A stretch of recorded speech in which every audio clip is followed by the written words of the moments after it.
से शोएब सिद्दीकी से।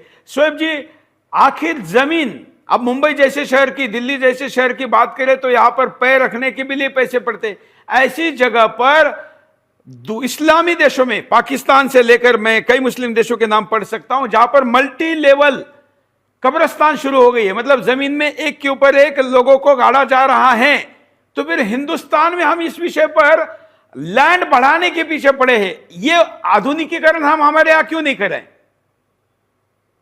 देखिए सुरेश भाई, जिस तरह आप बात बता रहे हैं, अभी फिलहाल ये चीज जो सामने नहीं आई है, लेकिन जाहिर सी बात है, ये अभी आपने बताया कि बॉम्बे जैसे शहर में जाहिर सी बात है कि दिक्कतों का सामना करना पड़ता है। देखिए इस्लाम में कई तरीके होते हैं, जैसे कब्र होती है। अभी मुफ्ती साहब ने एक बात बहुत अच्छी करी, जो बात सही है, मैं उसको जवाब भी दूंगा। देखिए होता क्या, हमारे वहाँ कब्र लोग पक्की बना देते हैं, जबकि हमारे कब्र पक्की बनाना मना है।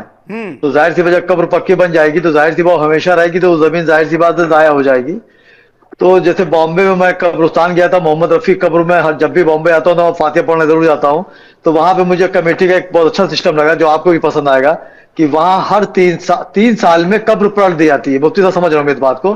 3 साल में वो कब्र जो बराबर कर दी जाती है कि वो कब्रिस्तान छोटा है तो मुर्दे, और जो लोग मुर्दे कहाँ जाएंगे। तो मैं समझता हूँ इस तरह की बात को हमारे बड़े मुफ्तियों को बैठ के, मतलब क्या करते हैं, जैसे कोई खत्म हो गया तो उसकी कब्र बन गई, 3 साल डेट निकल जाने के बाद वो कब्र को पलट दी जाती है, मतलब वो कब्र खत्म कर दी जाती है कि उसमें कोई मतलब दूसरा वो जो डिसॉल्व हो जाता है, वो डिसॉल्व हो जाता है, जो बॉडी वो डिसॉल्व हो जाती है। जी हाँ, तो इसमें ये इस्लाम भी इस बात को कह रहा है, और सऊदी अरब मुफ्ती साहब बताया साल भर में हो जाती है। ये बिल्कुल सही बात है, तो कोई गलत बात नहीं है। तो कम से कम यहाँ पर हमारे मुफ्तियों को, हमारे आलिमों को बैठ के इस तरह बात करनी चाहिए कि इसमें आखिर क्या किया जाए। लेकिन एक बात मैं ये भी बता दूं आपको, जिस तरह आप बता रहे गवर्नमेंट की बात है, जैसे मुफ्ती साहब ने कहा कि दौर के साथ चलना चाहिए, बिल्कुल चलना चाहिए दौर के साथ से, लेकिन कुछ चीजें सुरेश भाई होती है दौर के साथ तो नहीं चल सकते। जैसे हमारे 5 वक्त की नमाज है, तो अगर हम बिजी हैं तो 1 वक्त की नमाज पढ़ेंगे तो अल्लाह मेरी 4 नमाजें नहीं माफ कर देगा। रोजे हमारे हम कंपैरिजन क्यों करें? मैंने मिसाल दी, मैंने मिसाल दी। देखिए हम कट्टरपंथियों को इसमें उंगली डालने का मौका नहीं दे, है ना, हम उसमें नहीं जाए। देखिए कट्टर, हम केवल बात कर रहे हैं इस समय, देखिए केवल हम बात कर रहे हैं दफनाने के विषय पे। देखिए दफनाने जहां तक बात, आप देखिए सिर्फ मुसलमान नहीं है, आप तो मतलब आप शोएब जी सुन लीजिए, आप बात को स्वीकार तो करें, लेकिन आपको लग रहा है कि कहीं फतवा ना निकल जाए आपके खिलाफ, इसलिए थोड़ा डर के बोल रहे।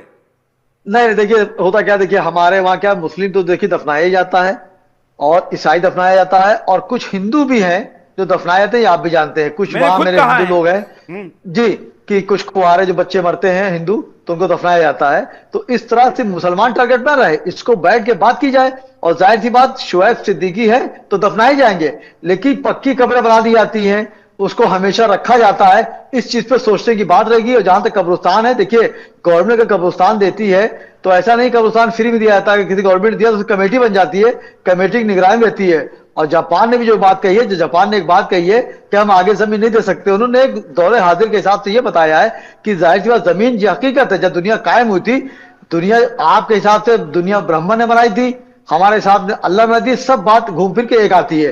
तो जो जमीन थी वो हमेशा उतनी ही रहेगी, लेकिन लोग बढ़ते रहेंगे, तो इसमें सोचने की बात है। लेकिन देखिए यहां से एक बात ये आती है, जिस तरह भी आपने कब्रिस्तान वाली बात की, बिल्कुल सही हकीकत है, लेकिन मुसलमान दफनाया जाता है, वो हमेशा दफनाया जाएगा। लेकिन इसमें मौलवियों को बैठ के, आलिमों बैठ के बात करनी होगी कि कब्रें पक्की ना बनाई जाए, और 3 साल या 4 साल के अंदर कब्रों को जो है डिसॉल्व कर दिया जाए, जिससे कि हमें दिक्कतों का सामना ना करना पड़े। और यहां पर मेरी फिर वही बात आएगी, आप कहेंगे नाम ना लिए, देखिए हमारे मुल्क के वजीर आजम नरेंद्र मोदी जी बहुत समझदार है, वो इस पर बात करेंगे, बड़े बड़े आलिमों से बात करेंगे। देखिए कब्रिस्तान आप आगे ना दीजिए, लेकिन जो कब्रिस्तान उनको आप छीन नहीं लेंगे, आखिर लोग कहां जाएंगे? यहाँ पे हर मजहब के हिंदुस्तान में आप आ गए पॉलिटिक्स पे। अरे भाई छीनने मिलने की बात ही नहीं हो रही है, अब तो बात एक परंपरा पर पुनर्विचार की हो रही। देखिए इस विषय में शोएब जी, पिछली बार मुफ्ती साहब ने बड़ा हिंदू समुदाय का इसके लिए अभिनंदन किया था कि हिंदू समुदाय में समय के साथ सामंजस्य बनाने वाली चीजों में बड़ा क्रांतिकारी बदलाव किया जाता है। लेकिन इस्लाम में अगर कोई बात करने का भी प्रयास करता है तो उसके ऊपर सब टूट पड़ते हैं। देखिए ऐसा है मुफ्ती साहब, देखिए बात हकीकत है। मैंने आवाज आपसे हमेशा सुरेश भाई कही, इत्तेफाक से मेरी बदनसीबी कि मैं 1-2 बार इसी साहब का बैठ पाया, वानी चैनल में तो आपके बराबर बैठता हूं, लेकिन आप से भेंट हमारी 1-2 बार हुई है।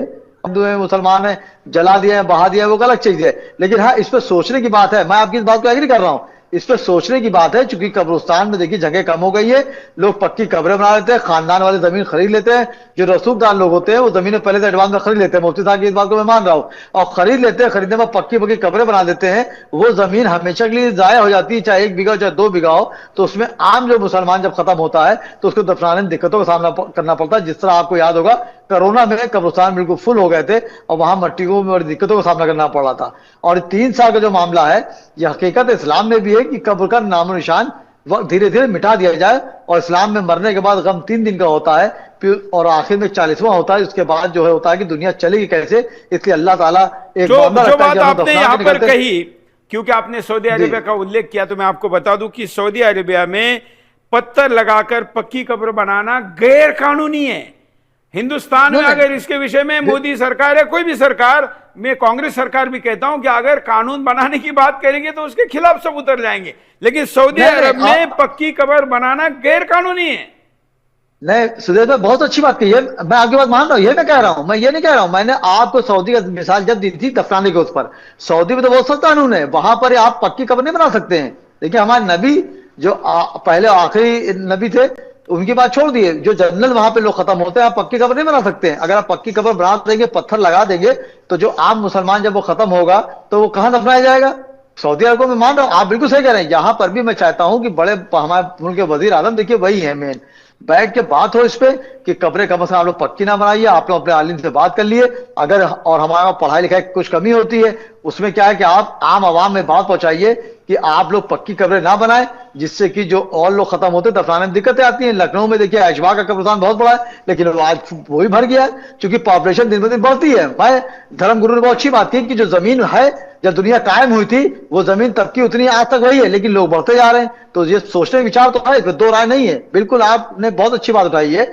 लेकिन मैं फिर एक बात आपसे बात कहूंगा बार बार, चूंकि मुसलमान खत्म होने के बाद सिर्फ दफनाया जाता है, अगर कोई ऐसे हालात ना हो तो उस पर हमें विचार करने की जरूरत पड़ेगी, पक्की कब्रें ना बनाई जाए, और उस हिसाब से जो लैंड है जाहिर सी वो बढ़ के नहीं मिल पाएगा और कोई देगा भी नहीं, क्योंकि आप जिस तरह हालात मुल्क के देख रहे हैं, किसी मुल्क के भी देख लें, तो मेरी गुजारिश मुसलमान के आलिमों से भी रहेगी और जो बड़े बड़े सियासी रहनुमा भी हैं कि इस पर बैठ के बात करें, और कहीं जरूरत पड़े तो मुल्क के वजीर आजम से भी राब्ता कायम करे, योगी जी हमारे जो मुख्यमंत्री होंगे उनसे राब्ता करें, अगले और पक्की कब्रें बनाना के पास चलते हैं।